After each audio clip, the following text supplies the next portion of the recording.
Hello, I'm Jerry Sarmiento. Thank you for joining us.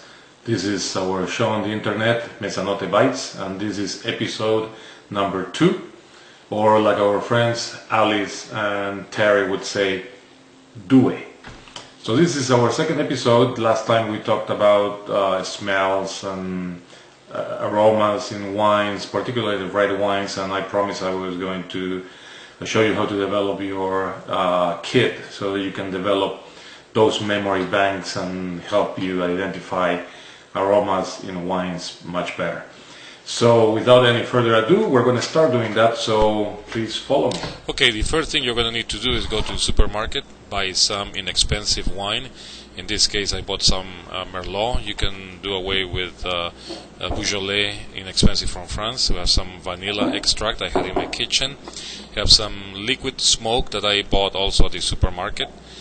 Then we need some fruit scents, and one good one is black currant or cassis that I found in a jar here in the supermarket across the street.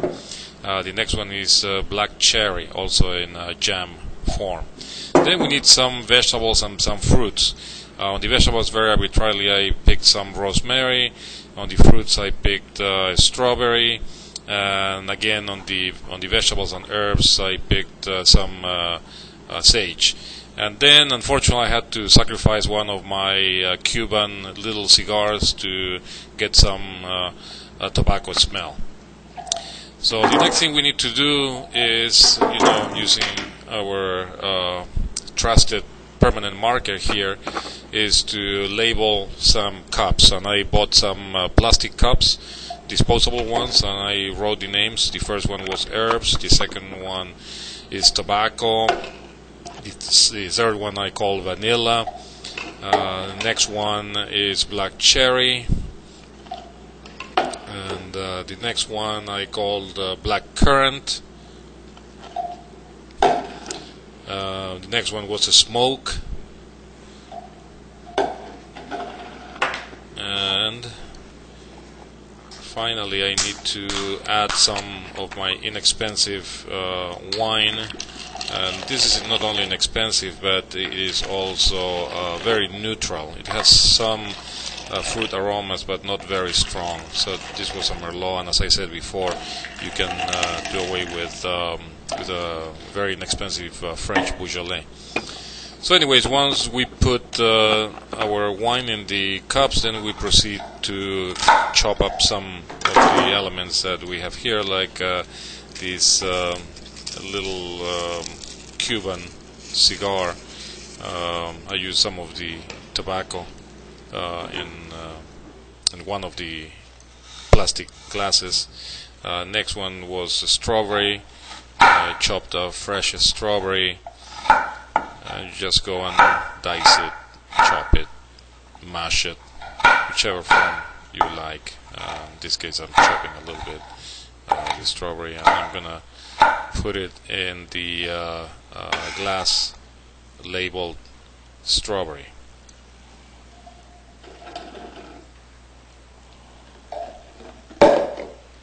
Here we go.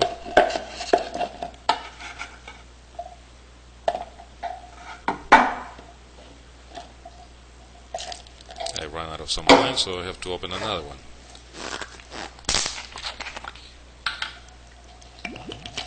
Here we go.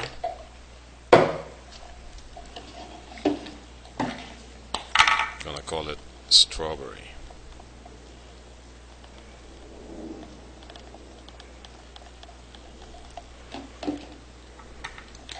Next we're gonna chop some herbs, and again this is very arbitrary. You can chop different herbs. You can try with a little bit of thyme. In this case I use sage and rosemary. They're quite strong aromas, so just do a little bit. A little bit will be enough to give you an idea of what a mix of herbs smell like.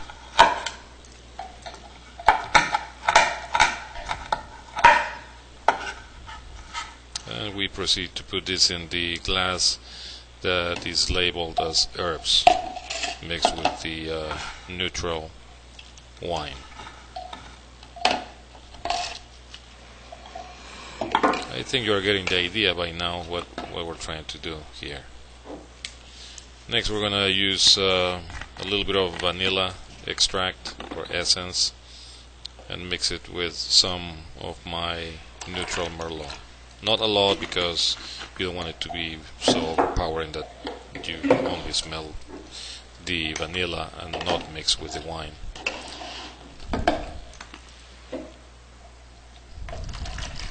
The next glass,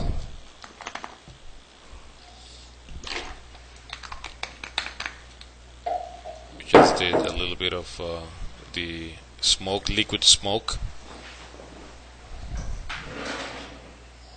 and use the glass that was labeled smoke, obviously.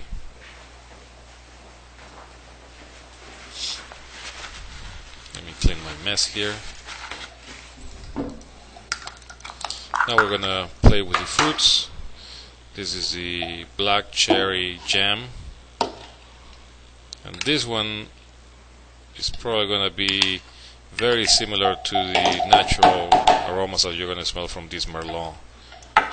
So it may trick you a little bit, thinking that it doesn't smell like anything, but it does. It's just the Merlot has this particular one smells quite a bit as black cherry. Then we're gonna go with the black cassis or black currant. A little bit more wine. Mix it real well.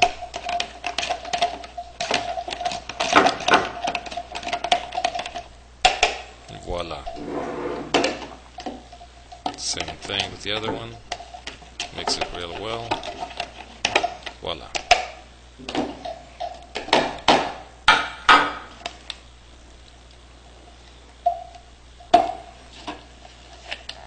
We're mixing everything real well.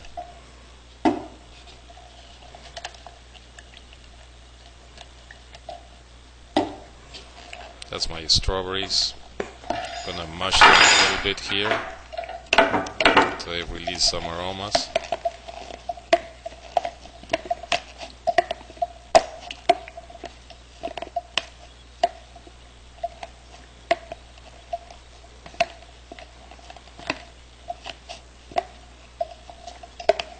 Go.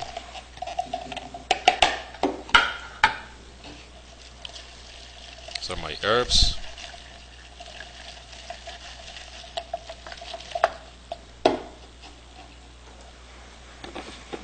Fantastic. And that about does it as far as putting together our kit.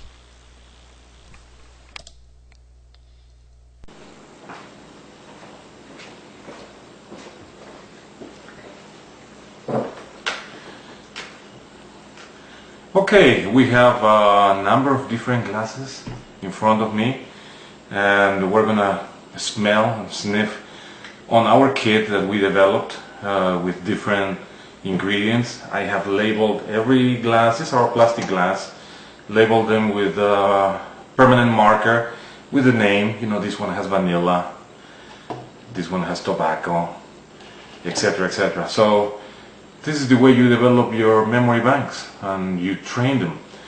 This is strawberry, has a little bit of chopped strawberries. It does smell like strawberry. This black cherry.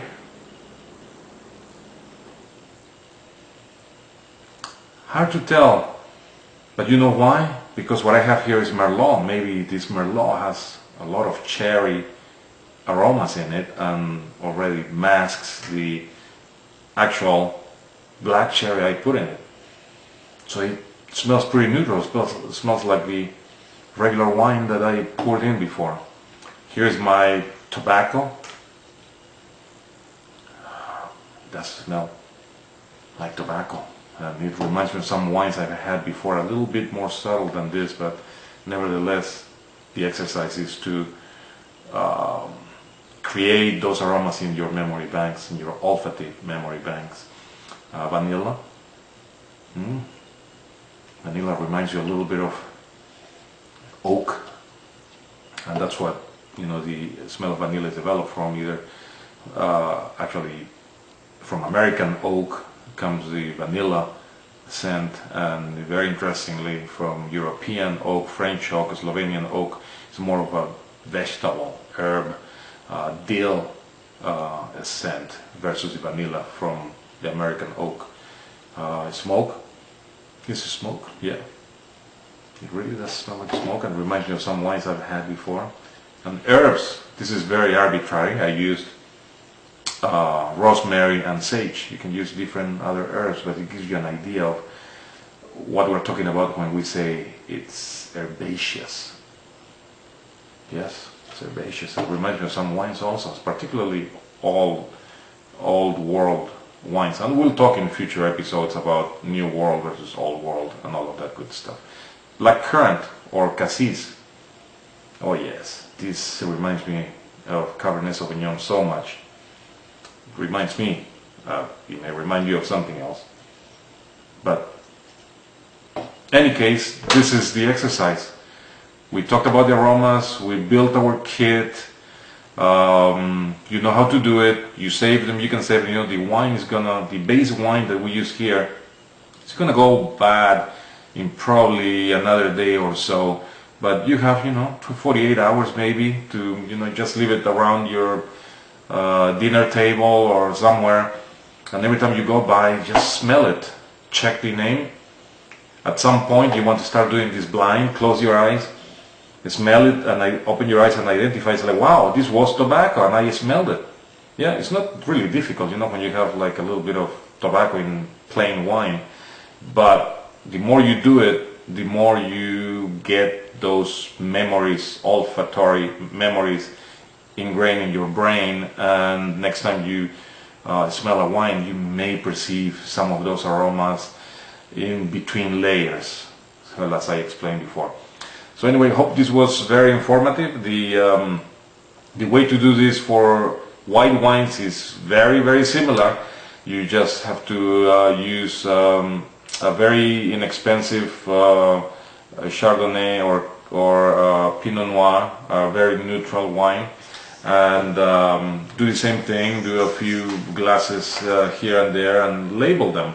And I have some aromas. You may want to do some lemon juice, some grapefruit juice, some pineapple, melon, peach, pears, grass. Right now it's hard to find green grass, but if you find some green grass, chop it a little bit, put it in your glass of white wine, because there are some wines out there like Sauvignon Blanc that have a grassy smell.